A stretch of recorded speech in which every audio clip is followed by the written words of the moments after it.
Buenos días, buenos días. Buenos días a todos. Buenos días,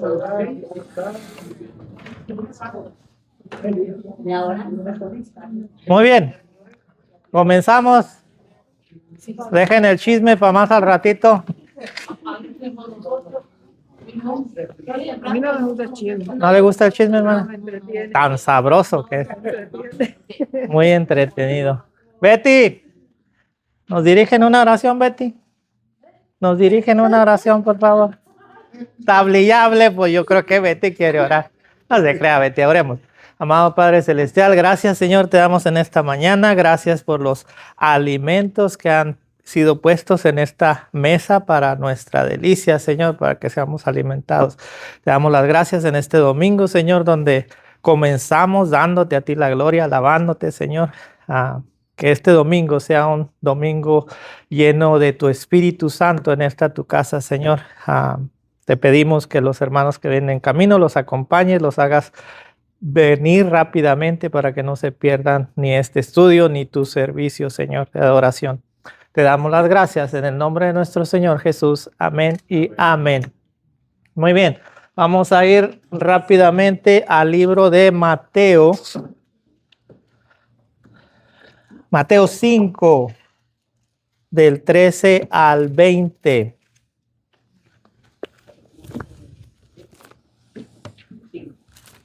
Puede decir amén y lo lee.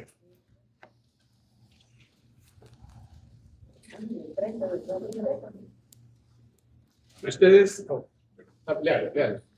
Ustedes son la sal de la tierra, pero si la sal se vuelva insípida, ¿cómo recobrará su sabor? Ya no sirve para nada, sino para que la gente la deseche y la pisotee. Ustedes son la luz del mundo. Una ciudad a lo alto de una colina no puede esconderse. Ni se enciende una lámpara para cubrirla con... Por el contrario, si se pone en la repisa para que alumbre a todos los que están en la casa. Hagan brillar su luz delante de todos para que ellos puedan ver las buenas obras de ustedes y alaben al Padre que está en el cielo. Sí, Hasta el 20, Mateo. No piensen en que he venido a anular la ley o los profetas. No he venido a anularlos, sino a darles cumplimiento. Les aseguro que mientras existan el cielo y la tierra, ni una letra ni una tilde de la ley desaparecerán hasta que todo se haya cumplido. Todo el que infrinja uno solo de estos mandamientos, lo pequeño que sea, y enseña a otros a hacer lo mismo, será considerado el más pequeño en el reino de los cielos. Pero el que los practique y enseñe será considerado grande en el reino de los cielos. Porque les digo a ustedes que no van a entrar en el reino de los cielos a menos que su justicia supere a la de los fariseos y de los maestros de la ley. Amén. Muy bien. Entonces vemos esto es parte del mismo sermón del monte. No nos salimos del domingo pasado y del domingo anterior. Seguimos en el mismo sermón del monte. Jesús sigue hablando a la gente en Galilea. ¿Recuerda dónde está Galilea? Galilea está en la parte norte de lo que es Israel. Es la franja así de Israel. Galilea es la parte de arriba. Luego está el lago de Galilea, baja el Jordán y el Jordán baja hasta donde está el Mar Muerto, que es donde está Jerusalén, en un lado, a la parte izquierda. Nada más para que tenga una idea de dónde estaba Jesús en este momento, porque Jesús está hablando a gente real, está hablando a gente que existió de verdad, no es una invención. Entonces Jesús está predicando en esta región, una región profundamente religiosa. La gente iba todos los sábados iban a la sinagoga, oían la palabra de Dios, regresaban a sus trabajos. Una región que estaba culturalmente mezclada. Ya lo vimos esto antes, no lo vamos a repetir todo otra vez. Había gente de todos lados en esta región. pero también era una región que estaba socialmente marginada. La parte baja de Israel, lo que era Jerusalén, toda esa parte del reino de Judá. La tribu de Judá es donde está Jerusalén. Para la parte de arriba es más perdón, pastor, más al norte, perdón, estaban, digamos, marginados por la parte baja. O sea, estaban separados, no muy bien se llevaban, pero ahí estaban. Muchos oyentes de esta región de Galilea venían de aldeas como Cafarnaún, como aldeas que estaban alrededor del lago de Galilea. Era gente común, era gente trabajadora, era gente creyente, no eran paganos, no era gente pagana, era gente de iglesia. Este texto de Mateo 5, del 13 al 20, no apunta primero hacia afuera, sino hacia adentro. Apunta a la gente de Galilea, hacia los judíos. No está apuntando hacia los gentiles, está apuntando hacia ellos, está apuntando, gracias, hacia la iglesia, hacia el corazón mismo del pueblo de Dios. Hacia ahí apunta. Jesús está dirigiéndose al pueblo de Dios. Jesús no comienza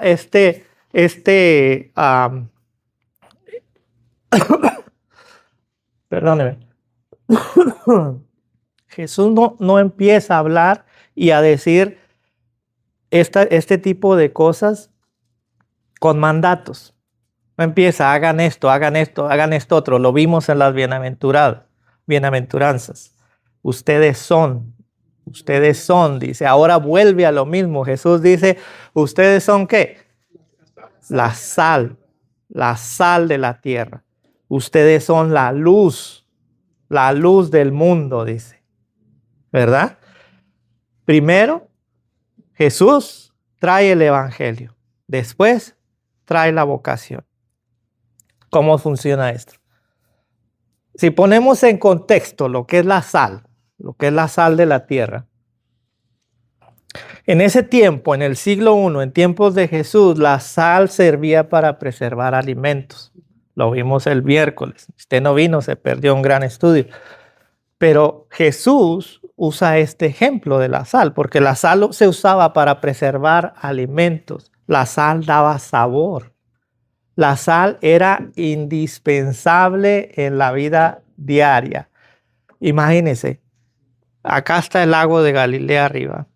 Montón de pescadores alrededor del lago. Todo lo que ellos sacaban no era para comérselo ellos solos. Era su sustento, era el fruto de su trabajo. ¿Qué es lo que hacían?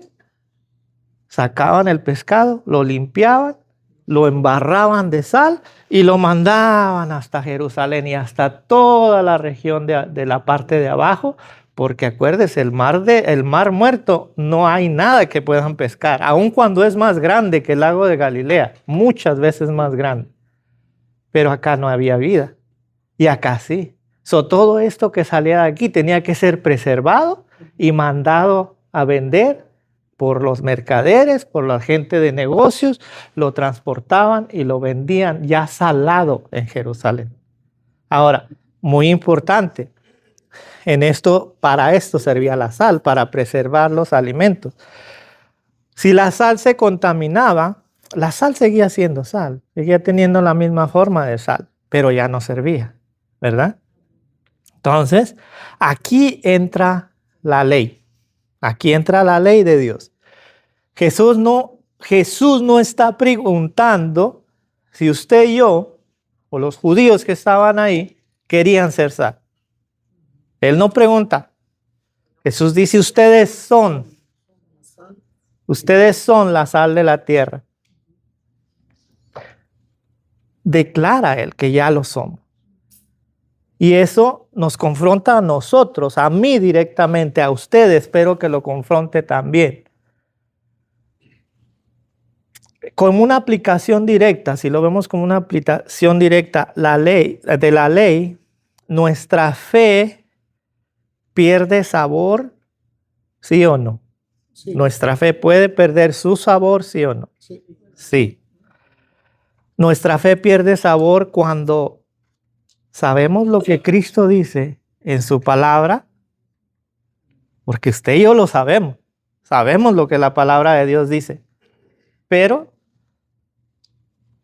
muchas veces usted y yo elegimos callarnos para no incomodar a la persona. Exacto. Muchas veces así pasa. Y ahí nuestra fe está perdiendo su sabor.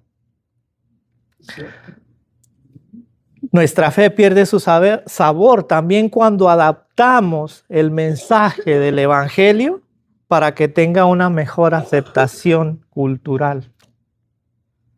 Muchas veces vamos a predicar a una iglesia, podemos ver, no, pues esta iglesia son así, así, así, voy a adaptar el mensaje para que llegue mejor. No, estamos perdiendo el sabor, estamos perdiendo ese sabor de nuestra fe. Muchas veces preferimos un cristianismo respetable antes de un cristianismo crucificado. Muchos de nosotros no queremos ser crucificados, pero preferimos eso.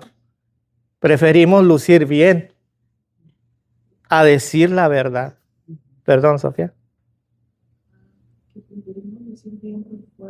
Ok, preferimos lucir bien por fuera y eso nos hace muchas veces sentir bien por dentro también. Pero es esa pérdida de sabor. No estamos perdiendo la fe. No le estoy diciendo que está perdiendo la fe, pero nuestra fe está diluida. Se está diluyendo cuando no llevamos esa palabra real del Evangelio, nuestra fe se diluye. Nuestra fe pierde su sabor como la sal. Y esto no es algo que Jesús se haya inventado. No creo que nunca vemos una palabra de Jesús que Él se haya inventado. Sí, todo está hasta atrás. Todo viene de la ley. ¿Por qué que Jesús dice no vine a abolir la ley, sino a cumplirla? ¿Sabe que esto de la sal ya existía desde antes? ¿Cuándo recuerda usted que fue la primera mención de la sal en la Biblia? ¿En qué libro? Génesis. ¿Génesis dónde?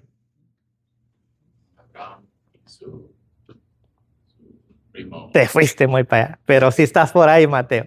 Con Lot, con la esposa de Lot. Fue convertida en sal, en una estatua de sal, correcto. Castigo. La sal ahí se muestra como un castigo de algo que pasó. Pero vaya más para atrás todavía. ¿Dónde podemos ir? En el diluvio. Gracias, pastor. Gracias. La sal entra ya como, ¿sabe usted? Bueno, ¿para qué le doy vuelta? ¿Sabe usted que la sal es un pacto de Dios? Vaya a Levítico 2, versículo 13. Vamos a ver qué dice.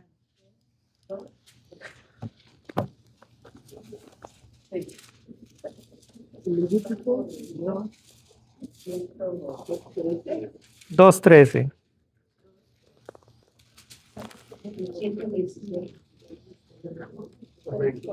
Díganos, pastor.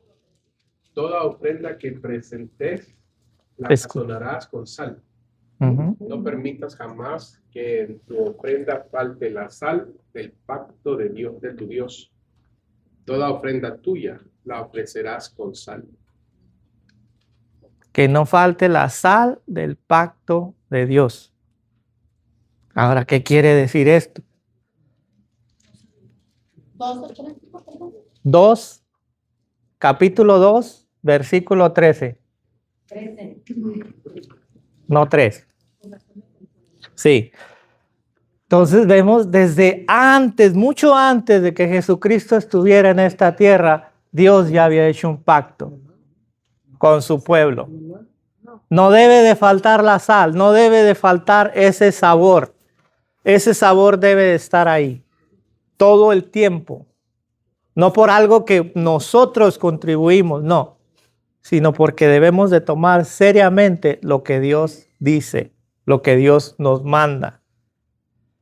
La sal siempre ha estado ahí. Jesús no pregunta, como ya dije, si queremos ser sal. Jesús declara que ya somos, ¿verdad? Muchas veces nos pasa esto, nos pasa que nuestra fe se ha vuelto inofensiva. Nuestra fe ya no incomoda. Nuestra fe muchas veces ya no da ese testimonio de lo que es nuestra vida. Y no es que se la vaya usted a pasar regañando a la gente y tratando de meterles el evangelio. No, pero hágalo, hable, abra la boca. Muchas veces no lo decimos. Muchas veces nos callamos. A ver, pastor y luego Abraham. Me gusta esa parte y uniéndola con la otra de que no se le puede perder el sabor a la sal, ¿no? Si es, como acaba de decir, si es la predicación, si es el compartir. Porque el sabor no va a cambiar donde la tires.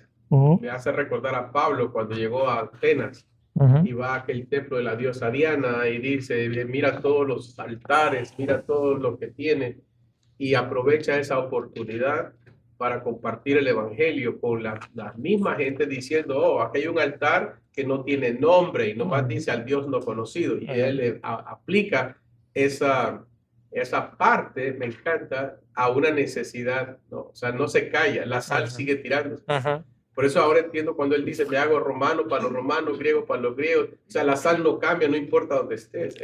La centralidad del evangelio no puede cambiar. No. Es lo que Jesús ya hace lo mismo, no cambia el amor de Dios en su primer sermón, recordándonos, ¿no? La importancia de que el amor de Dios no va a cambiar. Así Creo que es un punto muy, muy interesante para siempre considerar. Sí, siempre que oímos que Jesús está hablando, como ya lo dijimos, no es por las palabras que salen de su boca. Jesús está diciendo algo que ya fue dicho por Dios en la ley o en los profetas. Por eso Jesús no vino a abolir la ley, vino a cumplir la ley y los profetas. Él la vino a cumplir. Perdón, Abraham. Dime. A mí me da a entender que está diciendo Dios que hay que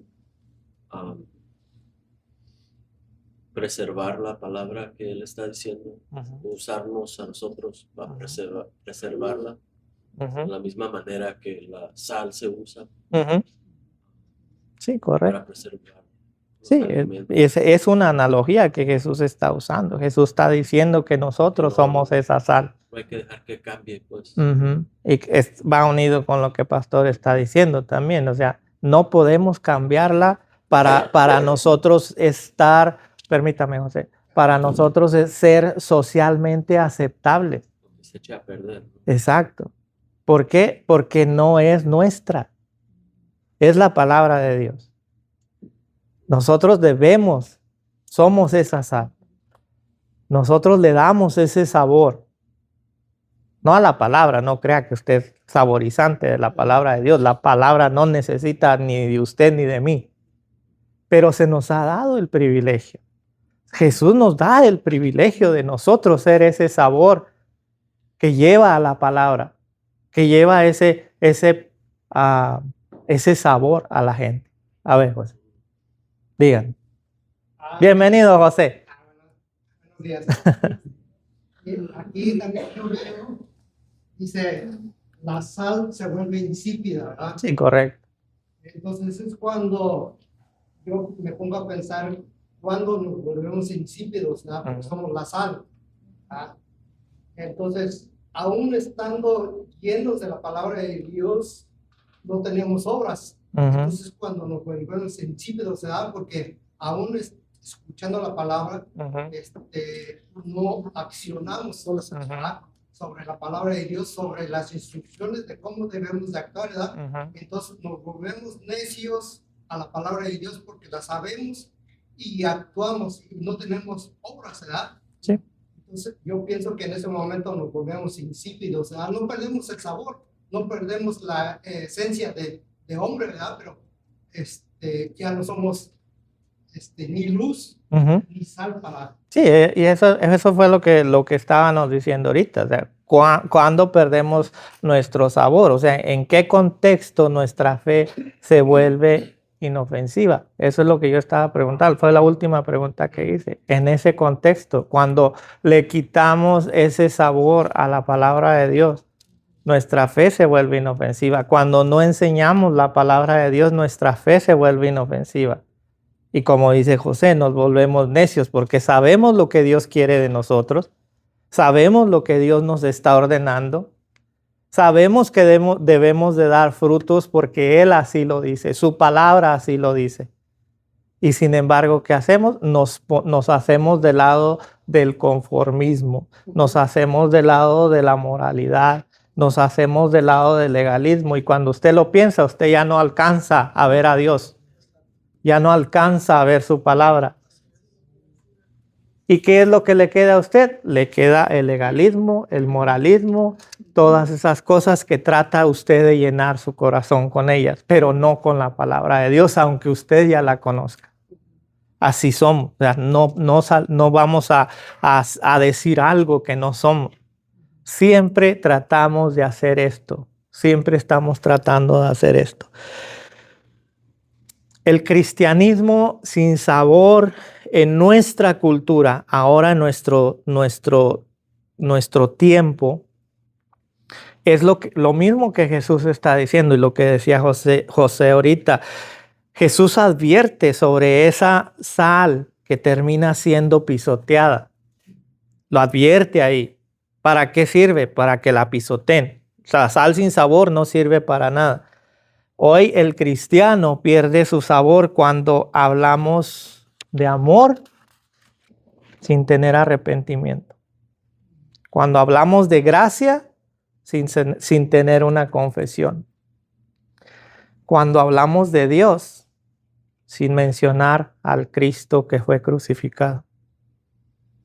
Ahí esa sal está siendo diluida. ¿Por qué? Porque estamos tratando de adaptarla para complacer a las personas. Y la palabra de Dios, como decía Pastor, no tiene por qué cambiar. La palabra de Dios es la misma. Lo mismo la puede usted adaptar a la cultura, sí, pero no cambiarla. No podemos cambiarla. Pablo dijo, sí, ok, mira, aquí a este Dios que te falta aquí, ese es al Dios que yo sirvo. Y ese Dios vino a la tierra y fue crucificado por tus pecados. No se quedó simplemente con mostrarles al Dios que les faltaba. No, vino a decirles lo que ese Dios había hecho por todos ellos. Ahí es donde muchas veces nosotros fallamos. Ahí es donde no presentamos a ese Cristo en la cruz, a ese Cristo que murió porque tú eres un pecador. Decimos que Dios te ama, decimos que Jesús te ama así, y lo tiene uno que decir. Pero no simplemente podemos decir Jesús te ama y ya. No, Jesús te ama aunque seas un pecador. Aunque estés lleno de pecados, Jesús te sigue amando. Porque si estamos llevando el amor de Dios a la persona sin decirle que no se lo merece, ¿cómo va a entender la gracia? ¿Cómo va a entender esa persona la gracia de Dios? El entender que a pesar de que todos mis pecados, Dios me sigue amando y Dios me sigue siendo tan misericordioso conmigo que manda a su propio Hijo a morir por mí. ¿Cómo voy a entender eso si no se me muestra el Evangelio? Y es ahí donde muchas veces fallamos. Nuestra cultura muchas veces tolera la espiritualidad. Tolera que nosotros seamos espirituales. Nuestra cultura lo hace. Nuestra cultura acepta valores cristianos. Ok, eres cristiano, acepto que seas cristiano, acepto tus valores. Pero ¿sabe qué? ¿Sabe qué es lo que pasa? Nuestra cultura rechaza la cruz. Y rechaza la cruz porque la cruz nos muestra nuestro pecado. Cuando usted es confrontado con su pecado, todo el amor que le dijeron que Cristo tiene para usted, lo va a rechazar. ¿Por qué? Porque le está mostrando que usted no se merece nada de lo que está recibiendo. Por eso.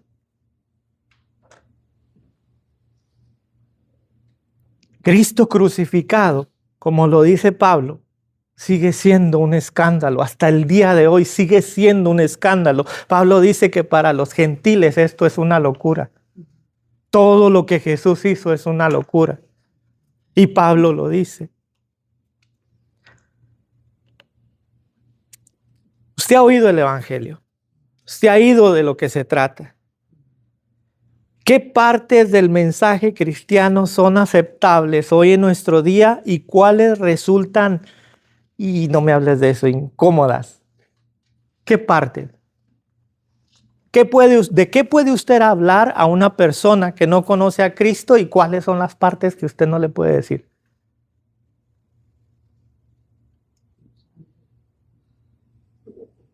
¿Cuáles? Las imágenes, la idolatría. Estamos hablando, no nos vayamos por un lado. Estamos hablando del mensaje del Evangelio. Lo que Cristo hizo por nosotros, por todos nosotros. Eso es el Evangelio. ¿Cuál parte de todo eso podemos llevar a la gente y cuáles partes no? José. Pues primero aquí dice que en el versículo 20 dice, primero tiene que practicar, luego enseñar. Entonces, pienso yo que primero tenemos que mostrar el cambio, ¿verdad? El accionar con la palabra. Versículo 20, ¿de dónde, José? Antes de enseñar o decir un versículo de la Biblia, tenemos que practicarlo, ¿verdad? Okay. Versículo 1. ¿Cuál versículo está hablando, perdón? El 20. ¿El 20 de Mateo 5? Sí. Ajá. Ok. Mire, para que no nos vamos allá, porque Josué ya se fue hasta el final del estudio. Ahorita vamos para allá, José. No se preocupe. Pregunta usted qué es lo que debemos, qué palabras debemos usar. No, o sea, usted conoce el Evangelio. Podemos decir, mira, Jesucristo vino a este mundo, Jesucristo vino porque te amó. Todo eso lo podemos decir a la gente, ¿correcto? ¿Verdad? Le podemos decir a una persona, Jesucristo te ama, Jesucristo no te sigue olvidando. Ahora, ¿cuál parte de ese evangelio no podemos decirle a la gente? O más bien, ¿cuál parte casi nunca le decimos? La resurrección. No, La resurrección. tampoco. ¿Cuál parte no le decimos a la gente? ¿Cuál parte no le gusta a usted que le digan? Que es un pecador. A usted no le gusta que le digan que es un pecador y usted no le dice a la gente que es un pecador. ¿Mostramos entonces el evangelio completo, sí o no? Sí. No lo estamos mostrando completo porque si no mostramos a ese Jesucristo crucificado, a ese Jesucristo que murió por mis pecados, no estoy mostrando el evangelio completo. No estoy diciendo lo que Jesús hizo completamente. Jesús no simplemente vino a este mundo a amar al mundo. No, vino a morir por nosotros. Y muchas veces para que tuviéramos salvación, claro, ¿verdad? Y muchas veces nosotros nos hace falta calarle a la gente en ese punto. Si les decimos, tienes que acercarte al Señor porque somos pecadores y tienes que pasar de ti el día que Correcto. para cuando A te veces. llame el Señor a tu presencia, tienes que acercarte Sí. porque estamos en pecado. Ujú. Sí, yo sé, pero un día. Correcto. Y es exactamente lo que no le gusta a la gente. No le gusta a la gente, no le gusta que uno le muestre su pecado. A nadie nos gusta. A nosotros tampoco nos gusta. ¿Usted cree que a mí me va a gustar que alguien venga y me diga, hey, tú eres un pecador? No. pero somos pecadores, porque la palabra dice que somos pecadores. Constantemente. Sí, ¿Y qué dice la palabra? Y si decimos que no somos pecadores, ¿qué somos? mentirosos. Y la mentira va contra la ley de Dios, ¿sí o no? No, somos pecadores. No hay vuelta de hoja, somos pecadores, pero no nos gusta ser recordados de nuestro pecado. Decía, no recuerdo muy bien la frase de Lutero, decía que si el diablo venía hacia él y le recordaba que era un pecador, dile que sí. Pero dile que eres ese pecador, eres salvo por ese que murió en la cruz por ti. Por eso, sí, soy un pecador, pero aquel que fue a la cruz, ese me salvó. Aunque yo siga siendo un pecador. Es que nunca dejamos de ser pecadores, seguimos siendo pecadores, porque todos los días pecamos. Todos los días, aun cuando ya tenemos la salvación, seguimos pecando. Pero ya nos fuimos para otro lado. Regresémonos. Perdón, me emocioné. Pastor. Es importante, volviendo al tema de la sal, y la sal de reserva, y el buen ejemplo que puso el pastor de la sal, como la costumbre antigua y todavía se acostumbra a salar los alimentos, como el pescado. Si la sal preserva el alimento, no podías llevarte un pez del norte de Galilea hacia Jerusalén sin esa sal. Podría aguantarte el pez unas cuantas horas y se echa a perder. Sí. Jesús usa esto para mostrarnos a todos nosotros que sin el evangelio, sin la sal, te echas a perder, te vas a podrir, no vas a durar mucho tiempo sin la preservación de ti mismo. O sea, ¿sí entiende la analogía de Jesús? El evangelio te preserva la vida. Vas a vivir para siempre y vas a alimentar a otros. Si no tienes el evangelio, puedes vivir, puedes como un pez sacado del agua, patalear ahí o moverte, pero te vas a echar a perder. El peor que le puede pasar al ser humano es que en el alma se echa a perder y pudra, y te pudras y huelas a podrido por dentro. Así huele el mundo sin Cristo. Correcto. Por eso Jesús nos exhorta que somos la sal de la tierra. O sea, tenemos que salar a la persona, si se puede decir así, ¿no? Para que se preserve la vida. Para que esa persona, cuando llegue al banquete del Señor, esté ahí. ¿Me entiendes? Como un pez salado.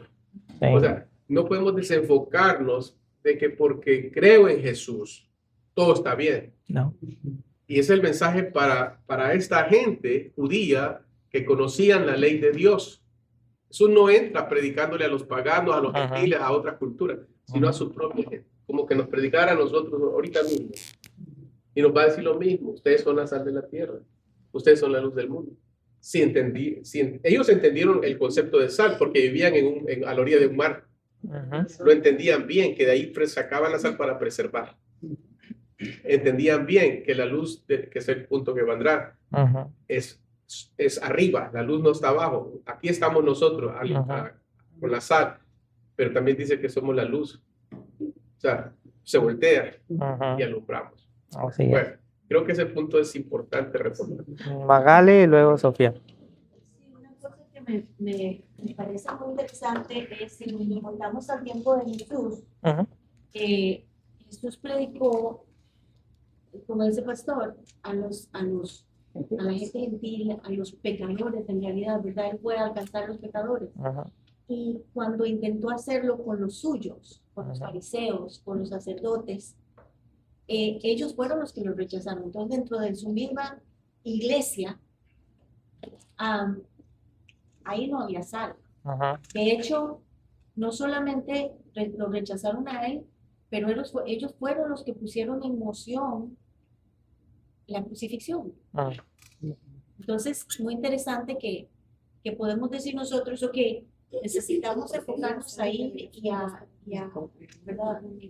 A hacer la luz ahí afuera, pero también es importante que nos enfoquemos en ser sal y luz dentro de nosotros en la iglesia. Correcto. Porque es muy fácil hacernos, como tú dices, pastor, que a nadie le gusta que le digan que es pecador, pero en realidad si vemos en la Biblia, no hay pecado grande ni hay pecado pequeño, pero en realidad los más culpables fueron los mismos fariseos, los mismos sacerdotes, la misma gente que según cosas estudiaban y eran eruditos en la palabra de Dios. Entonces, qué importante es eso, que yo tengo que ser no solamente sal de la tierra y luz para el mundo, pero dentro de mi comunidad, dentro de mi iglesia también. Y cuidarme de eso de pura y también. Correcto. Y un punto importante, antes de que opine Sofía, un punto importante es lo que acaba de decir Magali. Debemos de cuidarnos unos a otros, correcto. Lo que estaba diciendo ahorita Magali sobre los fariseos, y está bien. Ellos siempre estuvieron contra Jesús, aún conociendo la palabra. Usted y yo conocemos la palabra, ¿correcto? La conocemos, sabemos lo que Dios pide de nosotros. Y muchas veces no cuidamos a nosotros mismos. ¿Eso qué nos vuelve? Fariseos. Fariseos. Eso nos vuelve fariseos. No podemos tirar la piedra y esconder la mano. Eso nos vuelve otra vez ahí, nos vuelve a mostrar nuestro pecado. La misma sal nos muestra nuestro pecado todo el tiempo. No podemos escondernos. Tratamos, pero no podemos. Y ahí vamos ahorita con la sal. Sofía, ¿querías decir algo? Bueno, a mí me llamó la atención en Mateo 5:20, donde dice, por lo que les digo a ustedes, que no van a entrar en el reino de los cielos a menos que su justicia supere a lo de los fariseos y los maestros de la ley. Sí, para allá vamos a ir ahorita. Ahorita vamos un momentito a tocar eso. Pero vamos primero a lo de la luz. La luz, ustedes son la luz del mundo, dice Jesús. Como decía Pastor, una luz se pone arriba. Cuando a esas gentes Jesús les dice que son la luz del mundo, ¿hacia dónde cree que volteaban? No, volteaban hacia Jerusalén. ¿Por qué? Porque Jerusalén está arriba. Jerusalén es un bunch de casitas arriba de una mesa. Jerusalén está arriba. Jerusalén no estaba escondida. Jerusalén está edificada en lo alto. Pero esa visibilidad, porque usted, acuérdese, la Biblia dice, se sube a Jerusalén. Subían a Jerusalén. A Jerusalén no se llega, a Jerusalén se sube. ¿Por qué? Porque va la gente de subida. De cualquier lado que usted llegue, usted va de subida. No importa de dónde llegue. Esa visibilidad que esta ciudad tenía no le garantizaba que fuera fiel. Nunca le garantizó que fuera fiel. La ley es clara aquí. La luz de Cristo no solo consuela, no solo expone nuestro pecado, no solo revela nuestra autosuficiencia y nuestra tendencia a justificarnos, a decir, no, pero es que yo soy mejor que aquel. No, pero es que yo estoy hecho menos que esto. No. Nosotros muchas veces podemos tener estructuras, podemos tener historia, podemos tener esa presencia pública y aún así no alumbramos. Aún así la gente no nos mira porque no estamos alumbrando con la luz correcta. Mire, fíjese cómo actúa la ley. En su vida, piense en usted mismo, no piense en su congregación, no piense en nadie más. En su vida, ¿qué cosas prefiere usted mantener ocultas delante de Dios? Piense en una cosa que usted no quiera mostrarle a Dios. Todos tenemos una cosa que no queremos mostrarle a Dios. porque todos somos pecadores. Todos estamos en pecado. Esas lámparas solo alumbran cuando tenemos la luz de Jesucristo en nosotros. Y la luz de Jesucristo no solo nos trae consuelo, la luz de Jesucristo nos guía, expone nuestro pecado, nos muestra que somos, no debemos depender de lo que nosotros mismos hacemos. No somos autosuficientes, necesitamos a Jesucristo. En el siglo I, en tiempos de Jesús, una lámpara requería aceite que era costoso. Billullo pagaba a la gente por tener una lámpara. La gente que no alcanzaba a tener una lámpara hacía una antorchita y la ponía. La gente que tenía, la gente pudiente, tenía sus lámparas con aceite y varias lámparas alrededor de la casa. Requería un mantenimiento constante. Se tenía que estarle chequeando que tuviera aceite. No eran lámparas grandes, era una lamparita pequeña. Se les acababa el aceite. Tenía que ser responsable. Así que encender la lámpara, como dice Jesús, y esconderla es absurdo. No tiene sentido. No tiene sentido. Muchas veces, o cuántas veces ha usted dicho, mi fe mía es personal. ¿Cuántas veces lo ha dicho? Mi fe mía es personal. En realidad, lo que estamos queriendo decir cuando decimos esto es: no quiero que Cristo confronte mi vida. No quiero que Cristo se meta. Mi fe es mía. Muchas veces podemos pensar así. Podemos pensar que mi fe nace de mí. Y no es así. La fe escondida no es humildad. No lo es. Tener una fe que está escondida no es que yo soy humilde y no quiero que la gente me mire. No se trata de eso. Usted debe demostrar la luz de Cristo. Jesús dijo: usted es la luz del mundo. Ustedes son la luz del mundo. Esa fe escondida es más bien miedo a la luz. ¿Por qué? Porque la luz muestra lo que realmente somos. Cuando usted entra a lo que es la luz, la gente lo ve como realmente usted es. Usted no puede esconderse cuando está en la luz. Usted puede esconderse cuando está en la oscuridad. Si no se mueve, nadie lo va a ver. Pero si usted está en la luz, toda la gente que voltee lo va a mirar. Jesús está diciendo: ustedes son la luz del mundo. Ustedes alumbran. ¿Se fija? Ustedes iluminan. Eso es lo que usted y yo somos. Eso es lo que Jesús dice que somos. La luz del mundo. Luego aquí viene Jesús a decir que no ha venido a abolir la ley. Y hablamos un poquito de esto. Y aquí confronta Jesús a dos extremos que en nuestra actualidad todavía existen.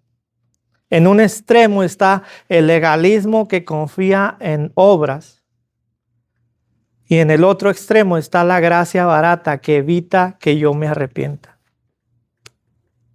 ¿Para qué me voy a arrepentir si Dios está lleno de gracia y la da a cualquier persona? No se trata de eso. ¿Ve? ¿Es eso correcto? O sea, entendemos que podemos recibir esa gracia barata sin tener que arrepentirnos. Usted se arrepiente porque Dios ya vino a su vida, entró en su vida y le está otorgando toda esa misericordia que Él es capaz de dar. No por nuestro arrepentimiento nos da la gracia, ¿verdad? La ley, hermanos, en este día, aún hoy la ley sigue hablando. La diferencia, ¿cuál es la diferencia en la ley del tiempo de Moisés y la ley de hoy?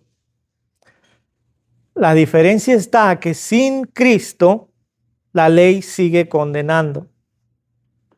No sé si usted se fijó, muchas cosas que le he dicho, he tratado de sacar a Cristo del centro para que usted vea cómo la ley lo confronta, cómo la ley le sigue diciendo que usted es un pecador.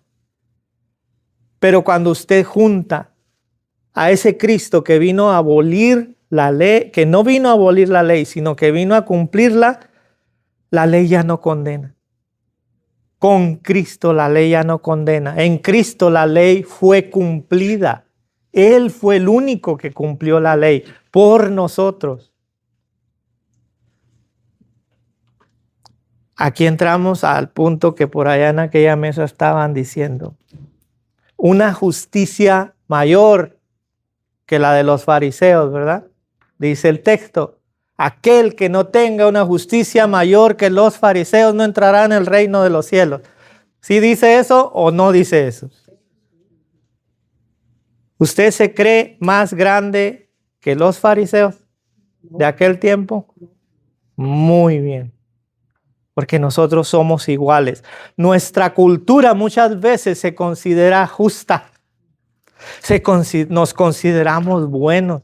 Nos consideramos justos, nos consideramos suficientes para merecer la gracia de Dios.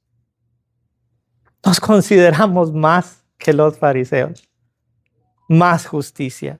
Pero Jesús destruye esta ilusión. Jesús está diciendo, si su justicia no es mayor, si su justicia no es mayor, pero Jesús nos muestra que esa justicia no se fabrica. Esa justicia se recibe por fe. No porque usted la tenga que hacer, no porque usted tenga que ser justo, sino recibirla por fe. Nuestra justicia no es nuestro esfuerzo, no es nuestra autosuficiencia. Nuestra justicia es Cristo. Siempre. Nuestra justicia va a ser Cristo. Todo el tiempo. No se olvide de eso.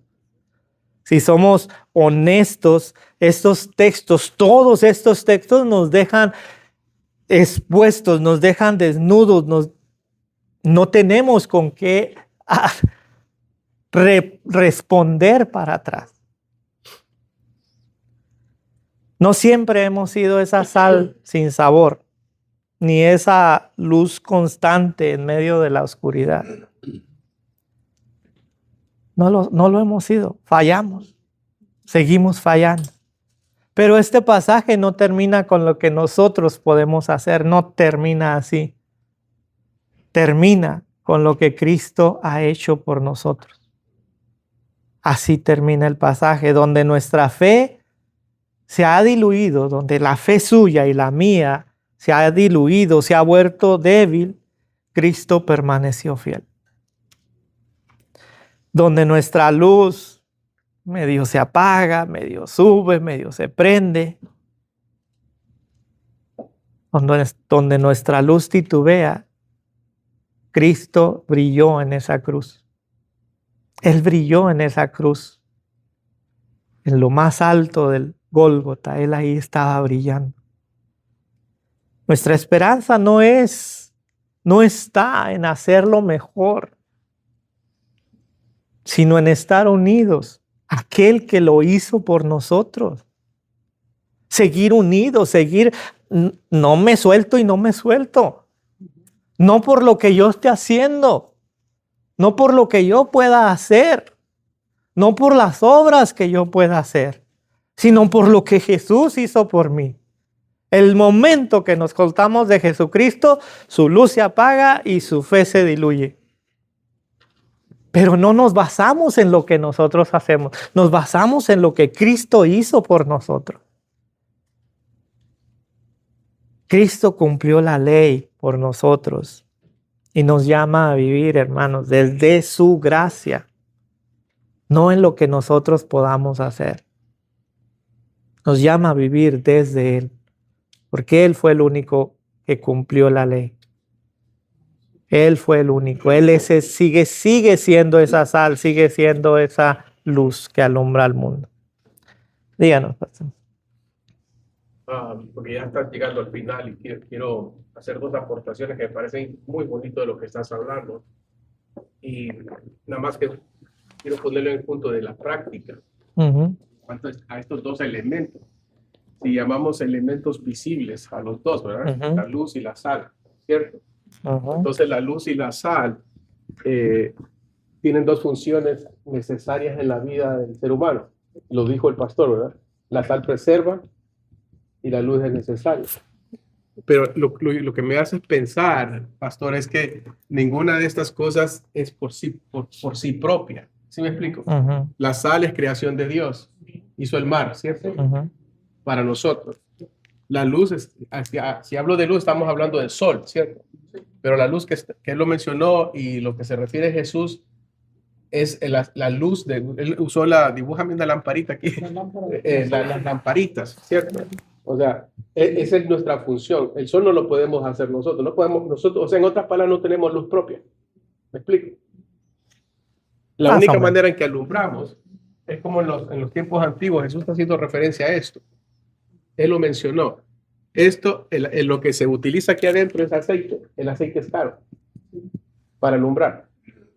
La sal tenía precio en aquel entonces o no. La Muchísimo. sal tenía precio. Era un elemento bien caro. Ujú, Bien caro. Era como que usted vaya a la Jewel o a la tienda y compre todo lo que necesita para comer hoy en día. La gente iba por esto, solamente por esto, porque todo lo obtenía de la naturaleza, ujú, ¿cierto? La carne, los peces o Ujú. la carne de oveja, que es lo que más se utilizaba. ¿Qué quiero decir con esto?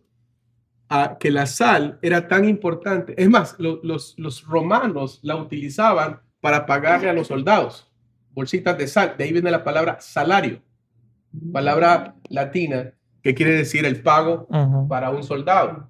Entonces, lo lindo de todo esto que nos está enseñando el pastor González es que si Jesús nos está invitando y nos dice, ustedes son la sal de la tierra, nos está diciendo que somos valiosos y nos está dando una importancia para preservar Ujú. a otros. ¿Sí? ¿Sí? O sea, este es un asunto sumamente profundo, hermoso, que cambia toda teología. Lo que él estaba hablando, ¿no? De la teología Ujú. se me fue los nombres. Y la luz, ¿cómo usted alumbra entonces? Porque no tiene luz propia, ¿verdad? Sino con el elemento valioso. ¿Cuál es el elemento valioso dentro de nosotros? El Espíritu Santo. El Espíritu Santo, que el Espíritu Santo la Biblia lo menciona como el aceite, ¿de acuerdo? Entonces, ese aceite en nosotros alumbra, pero no es suyo. ¿De quién es? De Dios, porque es el Espíritu Santo de Dios. Y la sal da el sabor, porque es valiosa también. O sea, si usted se va de aquí hoy a su casa y a sus actividades el resto de la semana, ¿dónde entonces usted va a dar sabor? Donde usted esté. Donde usted esté, no importa dónde esté. Usted da sabor y usted alumbra. ¿Por qué? Porque tiene el Espíritu Santo.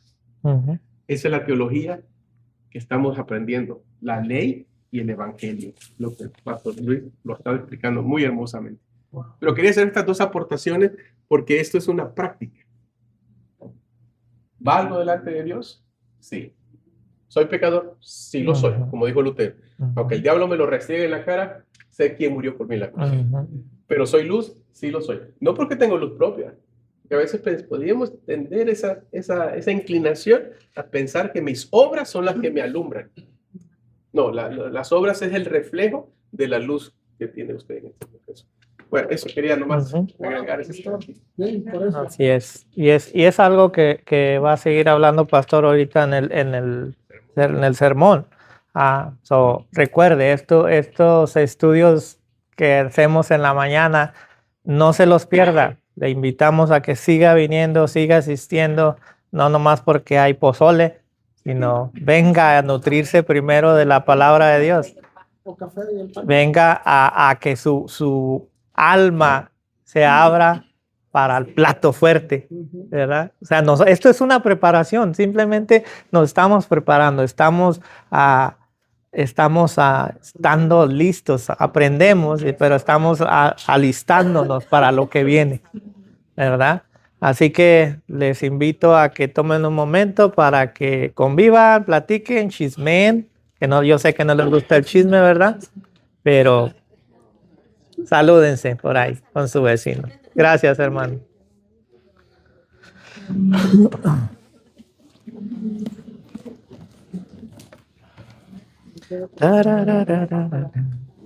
Ósculo santo. Qué maravilla. Me encantó. Sí. Qué bueno. Qué bueno. No se les olvide hablar, venir a la oficina por su libro.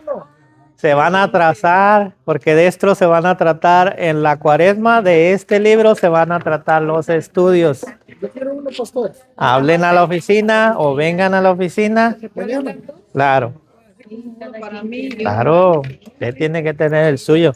¿Qué tal el hermano Javier lo raya todo? Yo me acordé hoy, dije. Se le olvida o no. Sí. Que no se nos olvide. La cuaresma del puro de